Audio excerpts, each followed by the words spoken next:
Hola, muy buenos días, muy buenas tardes, muy buenas noches. Bienvenidos a todos. Continuamos con este tercer Congreso Americano de Mediación. En esta oportunidad quiero darle la bienvenida y el agradecimiento por acompañarnos a una grandísima amiga, una excelente profesional, una excelente persona. Ella es Laura Peralta, quien nos va a acompañar y nos va a hablar de neuroentrenamiento para mediadores y sus nuevas herramientas. Laura es abogada, mediadora, escritora, Master Trainer en PNL y profesora universitaria en Ciencias Jurídicas. Laura, te doy la bienvenida. Gracias por acompañarnos una vez más. Sabemos que estuviste ahí en varios paneles también, acompañando a la Fundación, al Congreso. Quiero agradecerte como miembro de la Fundación, como director de la Fundación, quiero agradecerte por estar siempre al lado nuestro, por acompañarnos y por brindarnos todo tu apoyo. Laura, cuando quieras comenzar, la palabra es toda tuya. Bueno, buenas tardes. Muchas gracias, Carlos. Muchas gracias por mediar. Realmente estoy muy agradecida por este espacio y por todos los que hicieron posible este congreso tan maravilloso que nos convoca a todos con un objetivo común. Lo que les traigo hoy es un poco un punto de reflexión, abrir una instancia de pensamiento, de repensarnos, porque hemos hablado mucho de lo que este momento histórico nos trae como desafío, ¿no? La pandemia mundial nos aceleró algunos procesos que seguramente iban a ocurrir, pero seguramente de una manera más paulatina. Entonces nos puso en un lugar, nos llevó a un lugar en el que tuvimos que gestionar un cambio muy rápido, sobre todo en el rol del gestor de conflictos, donde tuvimos que adaptarnos de manera muy rápida, vertiginosa, digamos, a todo lo que esto nos significaba. Este espacio lo traigo a la reflexión para que podamos pensar que estos cambios, que esta gestión del cambio que ha generado, digamos, el poder adaptar las herramientas que traíamos desde nuestro conocimiento hacia afuera para ponerlas al servicio de la gestión del conflicto, también las tenemos que repensar hacia adentro. Esto, ¿qué quiero decir? Mirarla en primera persona. Pensar cuáles son los cambios que nosotros como gestores del conflicto, o sea, en el cumplimiento de ese rol, y como personas que cumplen ese rol, tenemos que chequear, tenemos que mirar, tenemos que ir hacia adentro, porque los cambios que hemos plasmado hacia afuera tienen que tener una congruencia con los cambios hacia adentro. Ahora, ¿qué tenemos que cambiar? ¿Cómo tenemos que cambiar? Para que el cambio que nosotros ponemos a disposición de las partes, por ejemplo, en una gestión de conflicto, pueda ser sostenida en el tiempo.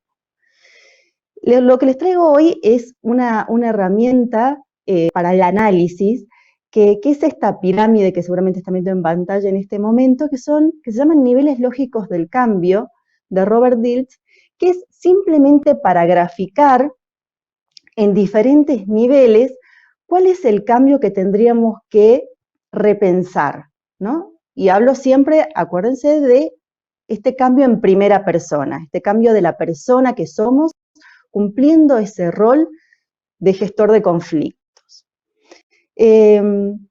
Esta pirámide nos la tenemos que imaginar como si fuéramos nosotros, en un todo, con estos niveles donde cada cambio que nosotros podamos realizar en uno de estos niveles va a tener un impacto en todos los demás.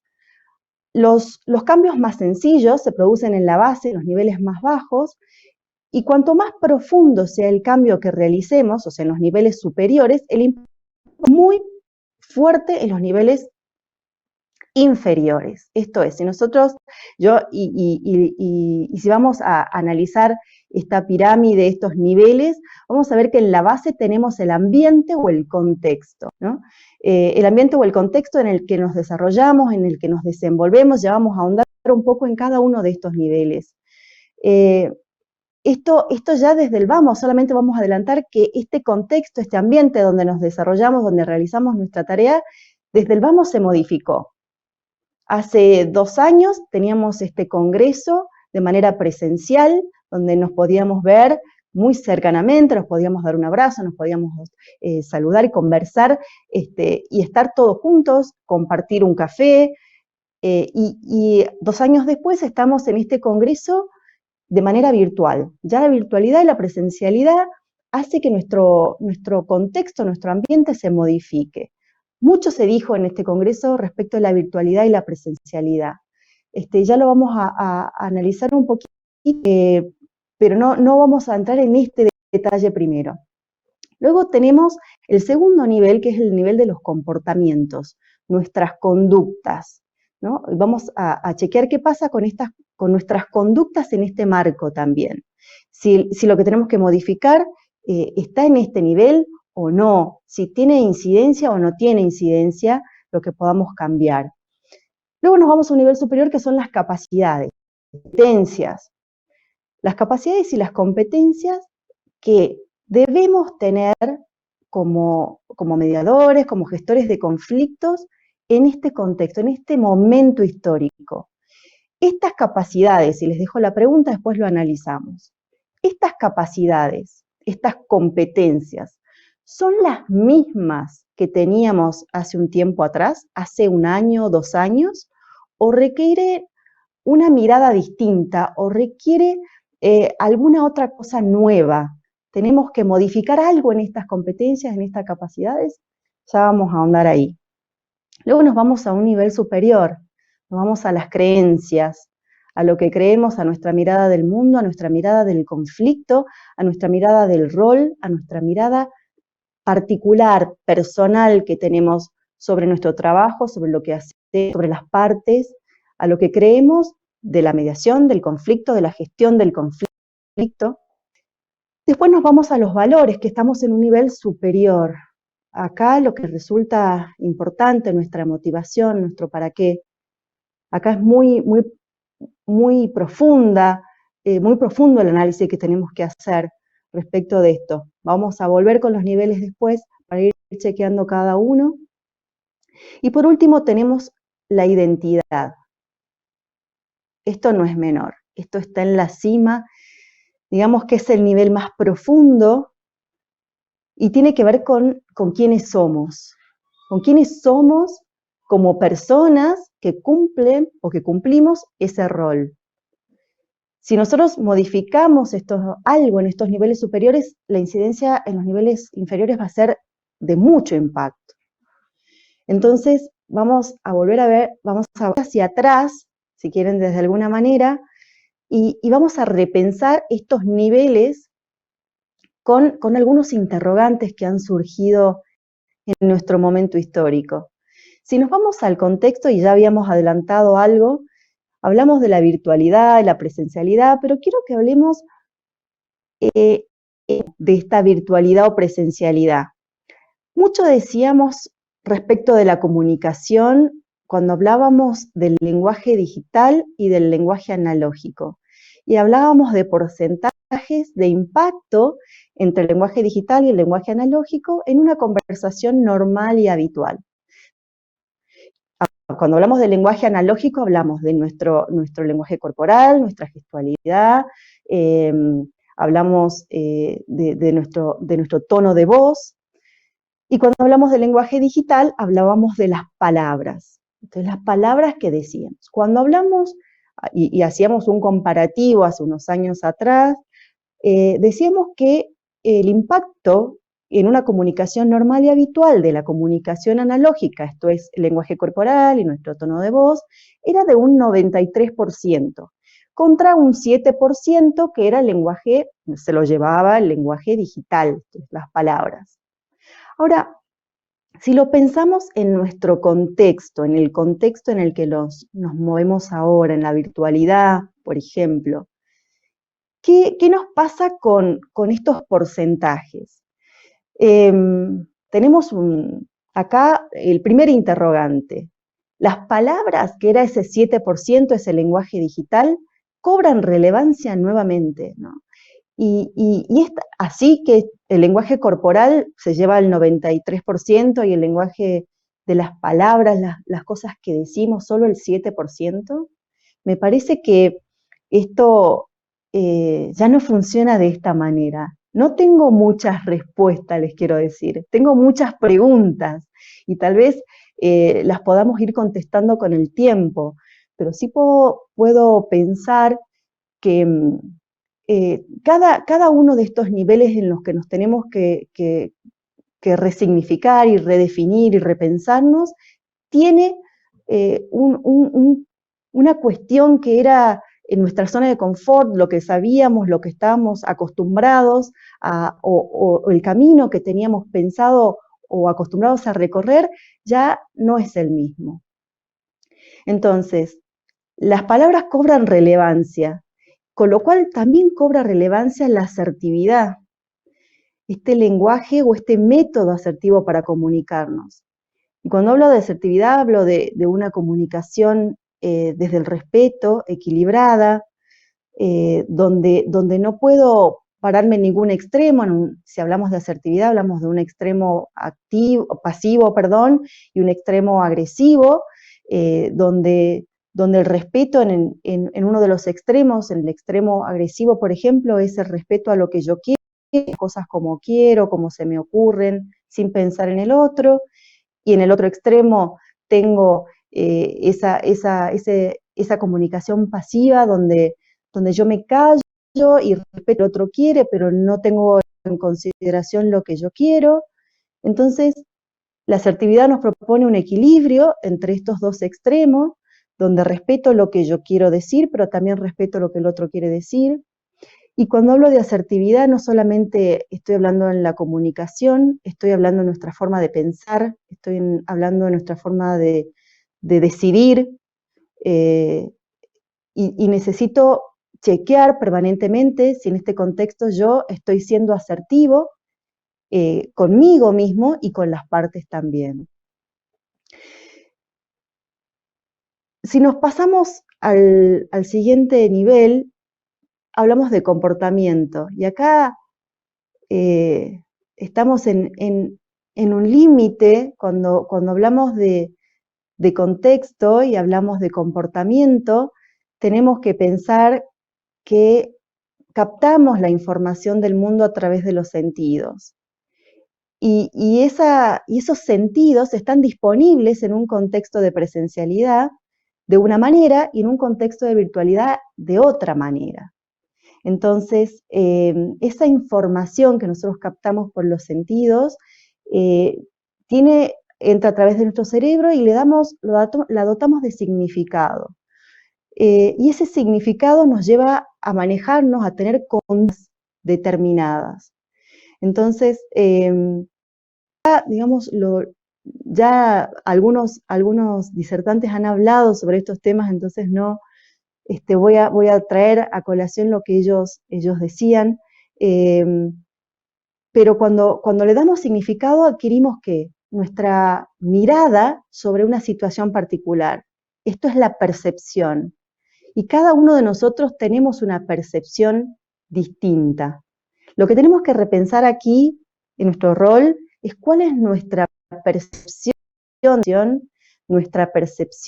también de las partes, nuestra percepción de nosotros como cumpliendo este rol, porque cuando hablamos de percepción, hablamos una forma de ver la vida, de una forma de ver el conflicto, de una forma de ver la situación que es propia y que tiene que ver con quiénes somos, con nuestros valores, con nuestras creencias y lo que defendemos.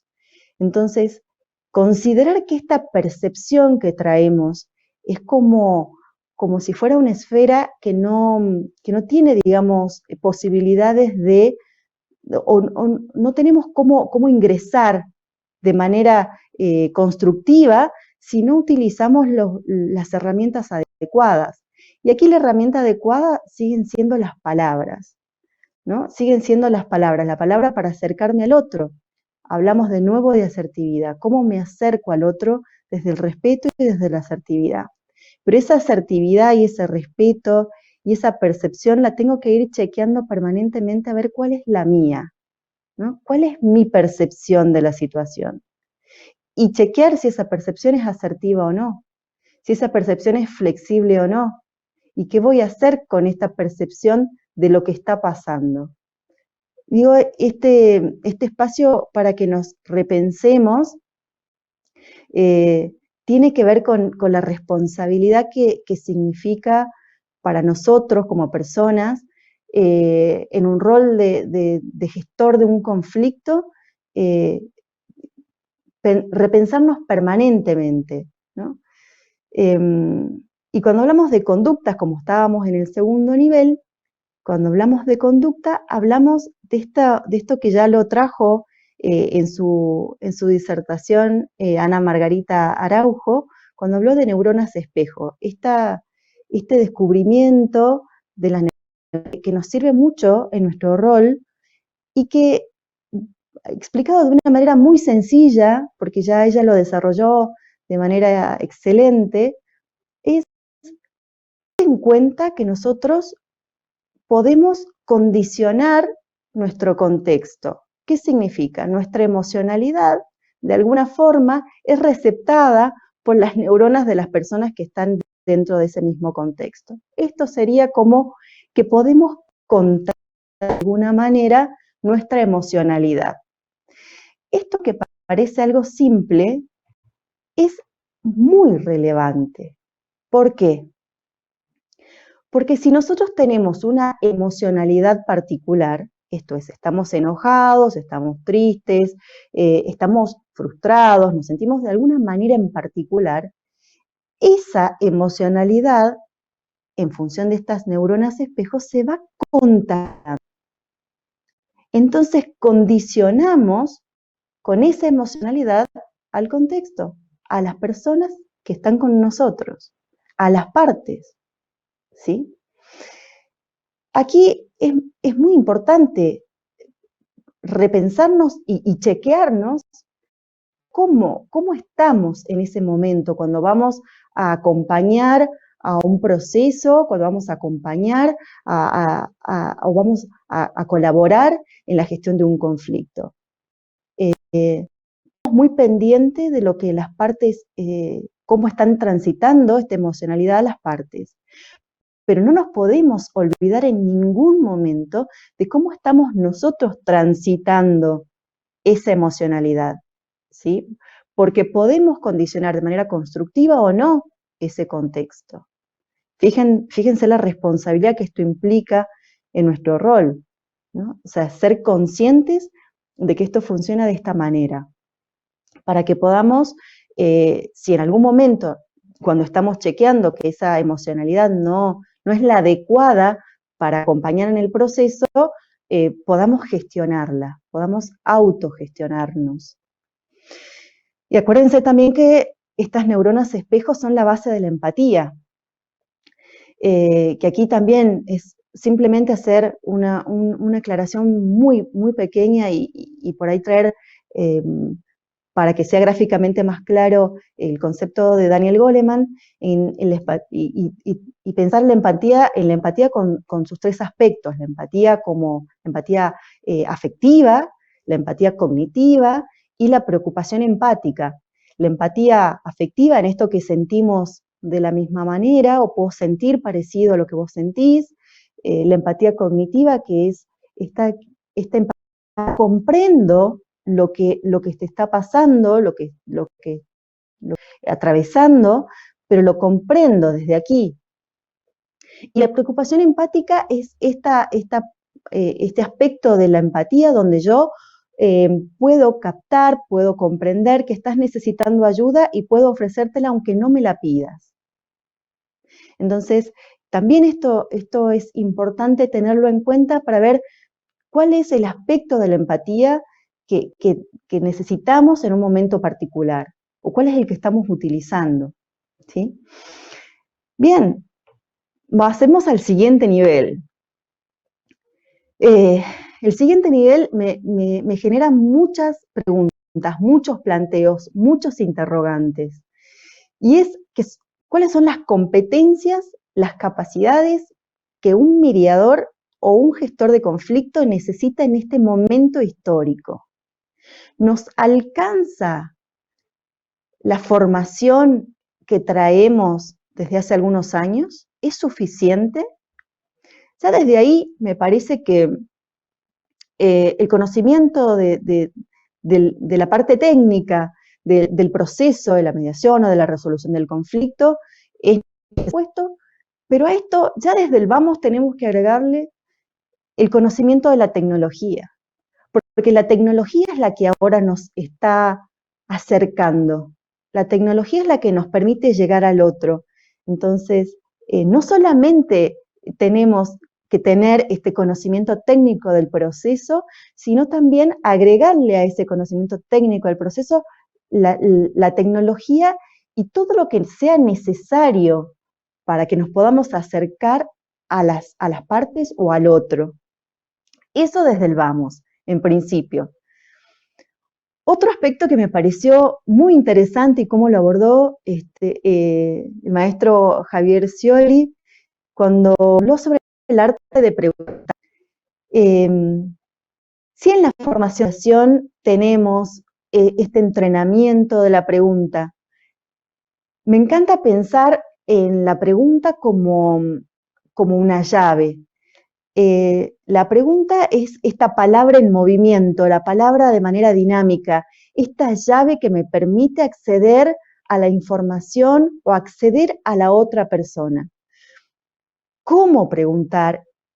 Nos quedamos como con muy poca información con lo básico que tenemos. El arte de preguntar, dijo Javier Scioli. Muy interesante. Entrenar, explorar, buscar otras posibilidades, otras opciones, más herramientas con estas, más llaves, digamos, de alguna manera, para poder acceder a la otra parte, a la otra persona, con esta palabra relevante en movimiento. Vamos a poder acceder a esa información solamente desde la pregunta. Esa es la herramienta fundamental que tenemos.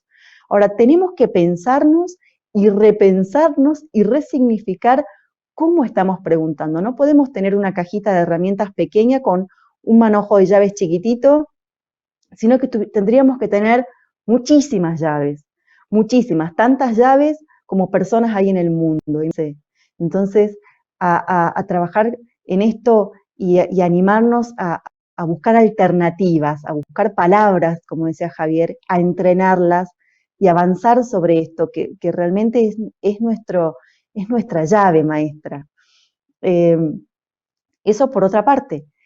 Ana Margarita Araujo también habló sobre la intuición y en algún panel lo escuché.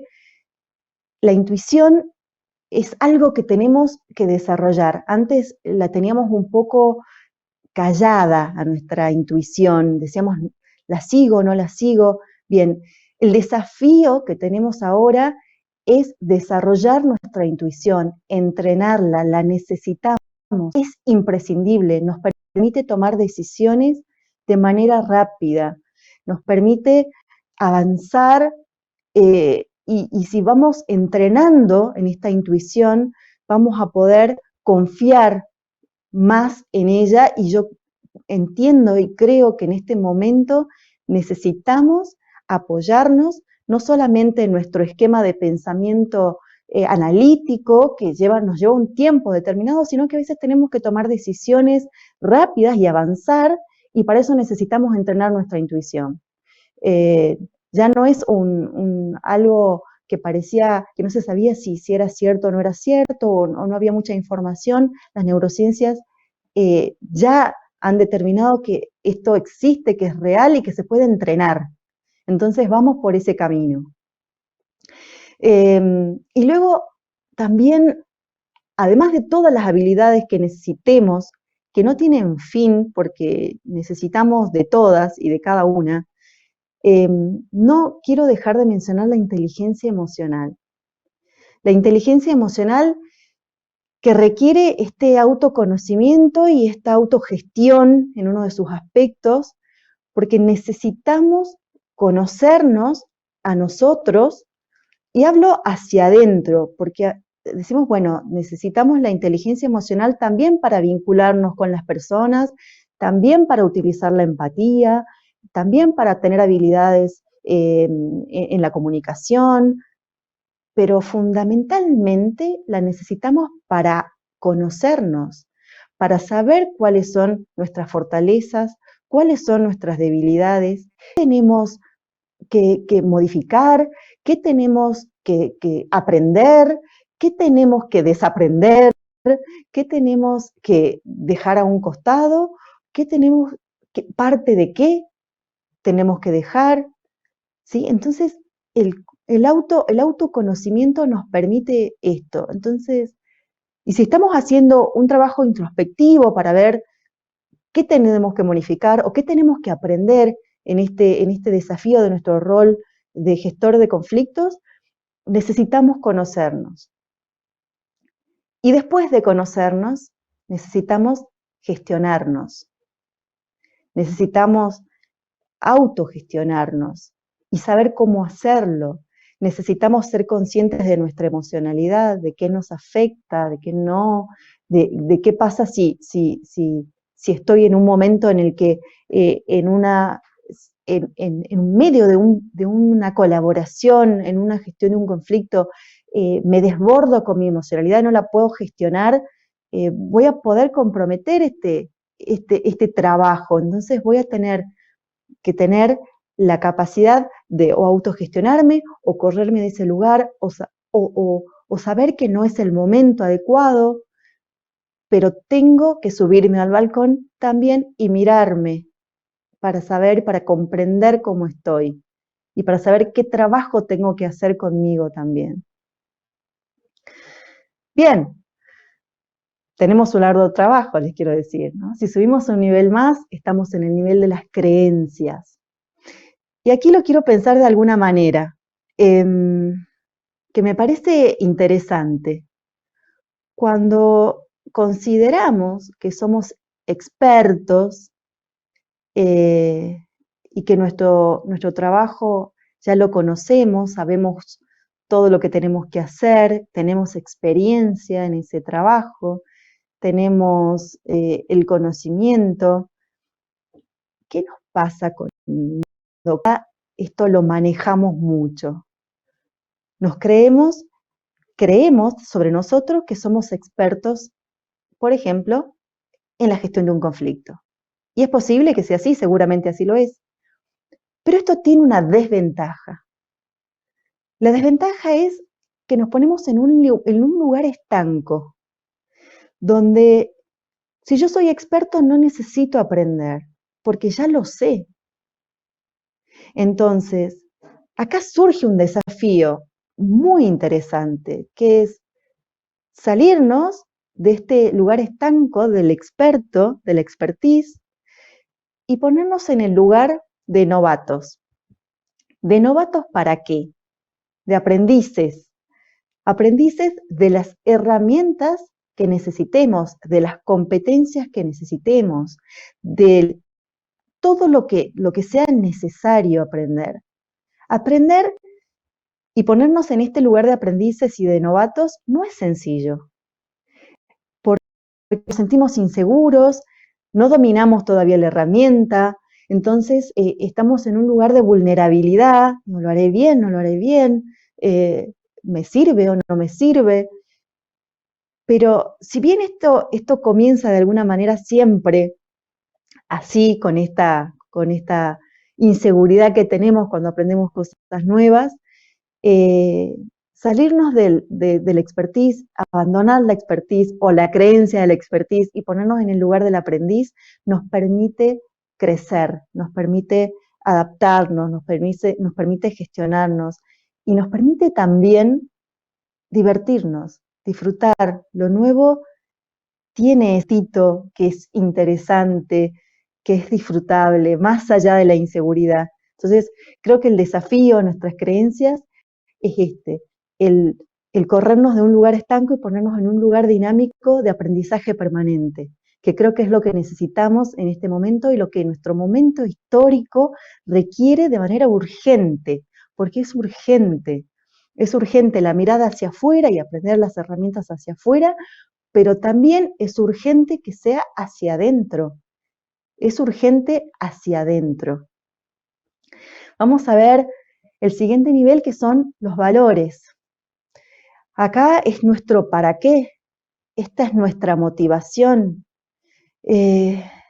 Esto es fundamental.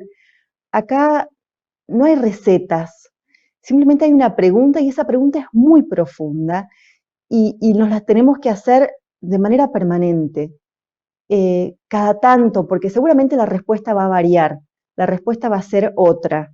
Si podemos chequear a través del tiempo cuántas veces nos preguntamos esto y cuántas veces ha variado la respuesta, se van a sorprender. Es el para qué hago lo que hago. Y no tiene que ver con las razones que iríamos a las creencias del por qué hago esto, porque como respuesta al por qué tenemos un montón de respuestas. Pero esta pregunta en el ¿para qué hago lo que hago? ¿Para qué soy mediador? ¿Para qué soy gestor del conflicto? ¿Para qué? Esto me lleva a la respuesta de mi motivación verdadera, de mi motivación más profunda. Y esa motivación es lo que le va a dar sentido a lo que hago. Va a hacer que eso tenga sentido. Y esta respuesta va a variar según el tiempo porque evolucionamos, porque crecemos, porque cambiamos, y está muy bien que así sea. Solo que tenemos que conocer la respuesta, tenemos que saber cuál es nuestra respuesta. Entonces, aquí no hay ninguna cuestión que yo pueda aportar desde este espacio, sino que el aporte lo hacen ustedes desde su respuesta, y todas las respuestas son distintas. Los invito a que se hagan la pregunta, esta pregunta, ¿cuál es la motivación y su para qué hacen este trabajo? ¿Para qué lo cumplen? ¿Para qué? Esto les va a dar sentido y va a ser el motor que les va a dar la fuerza que necesiten cuando la necesiten. Entonces, la invitación es esto, a hacerse la pregunta y a responderla en diferentes momentos de la vida, ¿sí? En diferentes momentos. Y veamos qué es lo que pasa. Y por último tenemos la identidad. La identidad es quiénes somos. Y la identidad conlleva todos los niveles hacia abajo. Conlleva nuestros valores, nuestra motivación, nuestro para qué, conlleva nuestras creencias, lo que creo de mí, lo que creo de las partes, lo que creo del conflicto, lo que creo de las acciones, mis competencias, lo que sé hacer, cómo lo hago, mis conductas, porque mis conductas tienen que ver con quién soy, con lo que creo, con lo que es valioso para mí. Entonces, todo eso se traduce en una conducta particular, que es lo que ven los demás. La conducta es nuestra manifestación, es la manifestación de lo que somos.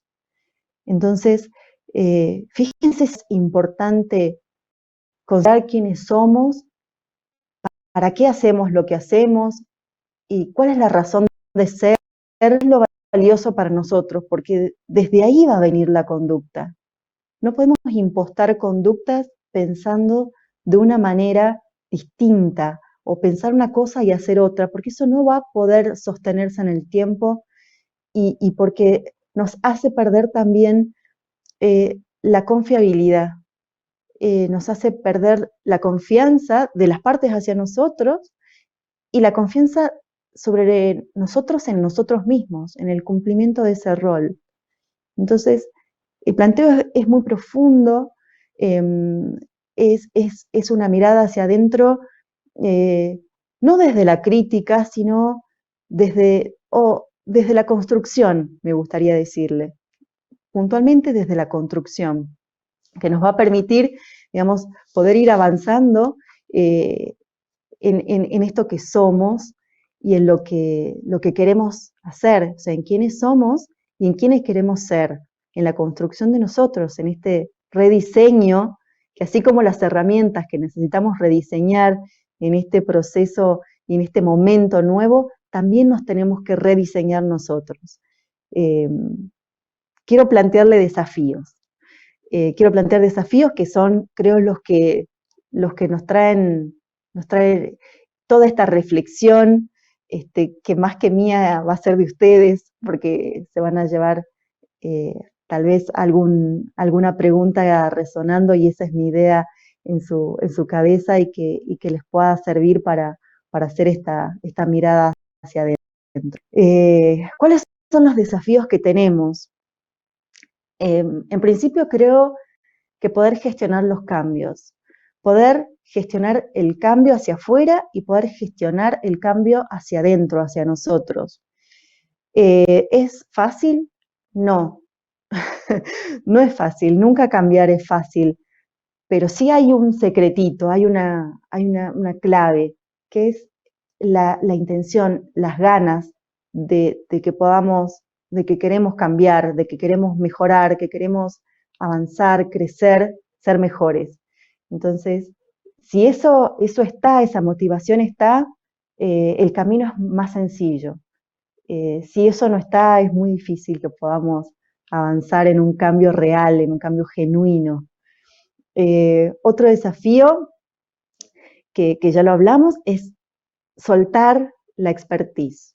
Me encanta esto, y ponernos en un lugar de aprendices, y entrenar y hacer todo lo que tengamos que hacer con alegría, con ganas de querer hacerlo. Aprender todo lo que necesitamos para acercarnos, y para acercarnos de manera genuina, real, a las partes, a la otra persona, al otro, considerado el otro como alguien que es distinto a mí. Necesitamos aprender muchas cosas.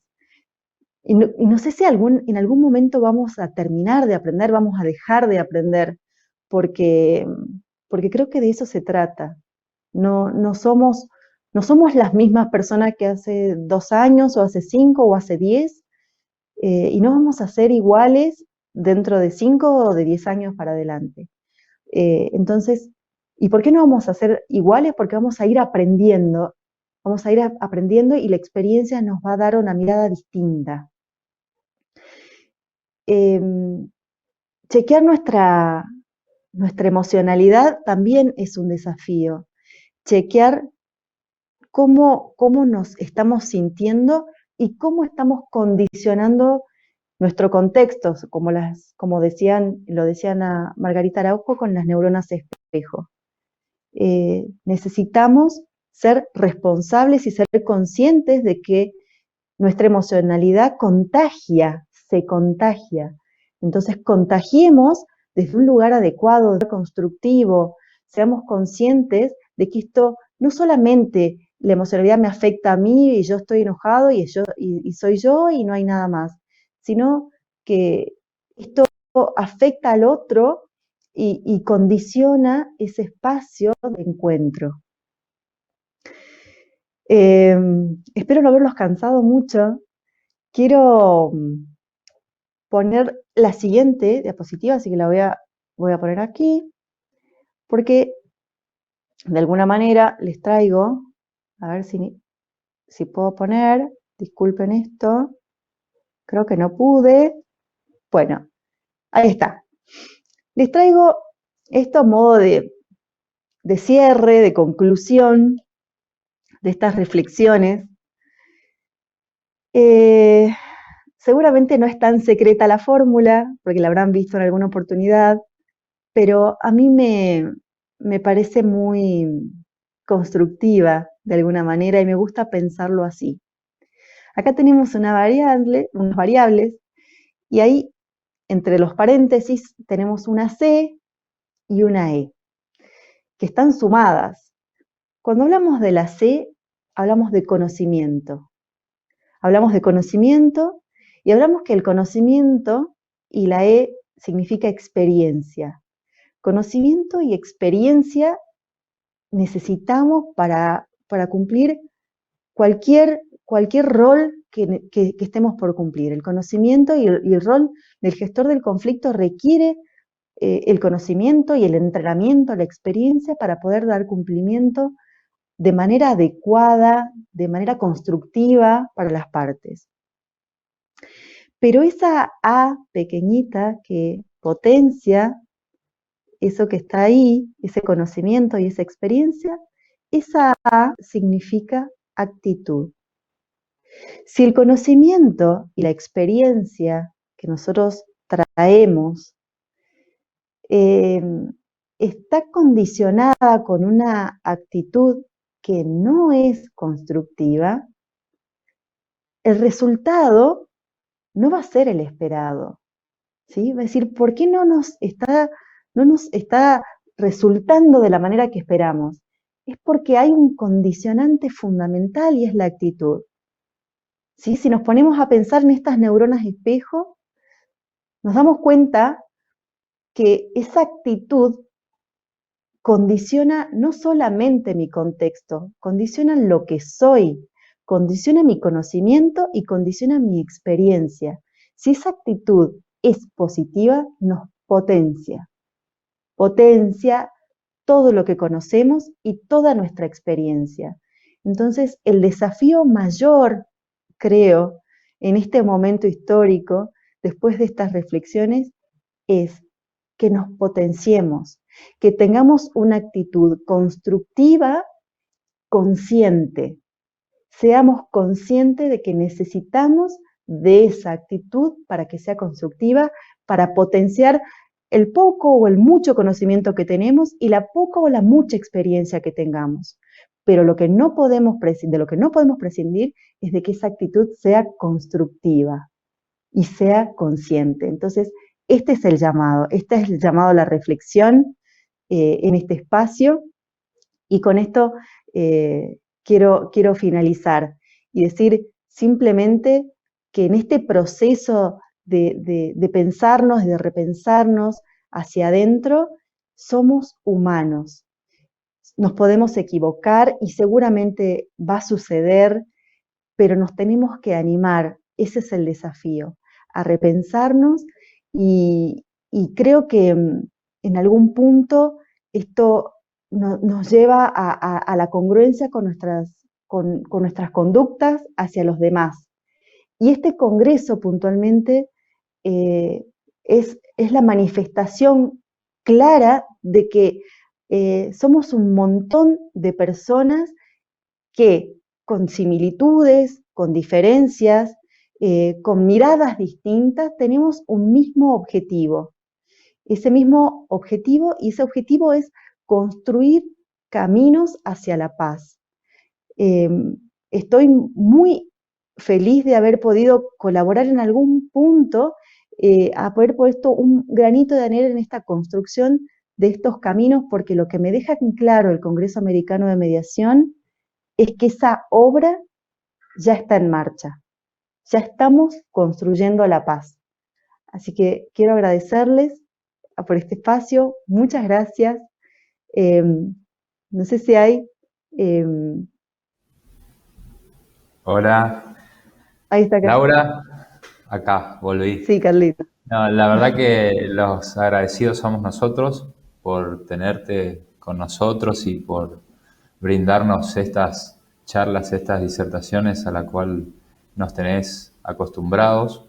La verdad que las palabras que veo en el chat son muy gratificantes, así que por eso cuando tengas un tiempito y la puedas leer, yo me anoté algunos. Vi que muchos conocidos también pasaban por este chat, como Germán Bauché, que puso que era muy agradable y novedoso escucharte. Gloria de Fucci también dijo que es muy interesante y claro, excelentes herramientas, muy bueno y novedoso aporte, excelentes conceptos e innumerables comentarios que la verdad que son un mimo tanto para el Congreso como para vos. Y por nuestra parte agradecerte por este acompañamiento que siempre nos brindás. Las preguntas, creo yo, no leí ninguna, es porque significa que fuiste muy clara en todos tus conceptos y los temas que trataste. Mencionar un poco a los asistentes bueno, que en breve vamos a tener un video, así que no sé si sabes algo, Laura, del video, que creo yo, tengo entendido que es de un expresidente, así lo vamos Sí, sí, sí. promocionando. Bien, sí, qué suerte que me lo decís porque acabo de enterarme hace un ratito, así que bueno que lo traes a colación, Carlos. Tenemos unas palabras en breve que nos han enviado al Congreso Americano, unas palabras del un expresidente que es nada más y nada menos que Pepe Mujica. Así que Así bueno, es. yo quiero escuchar también las Yo palabras, también. así que seguramente en un rato más vamos a poder disfrutar de sus palabras.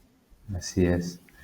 Bueno, Laura, entonces ya como vamos también culminando este tercer Congreso Americano, quiero nuevamente agradecerte y si tenés algunas palabras para despedirte, para ir cerrando.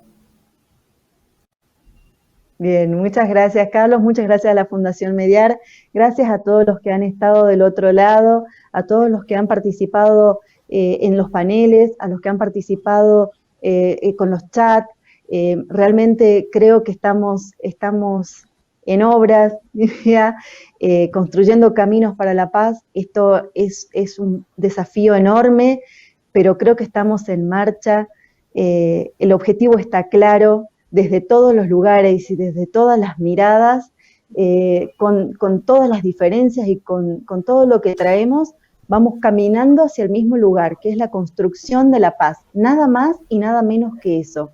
Muchas gracias al Congreso Americano de Mediación por este espacio y por hacer posible que esa construcción sea real, llevar a cabo.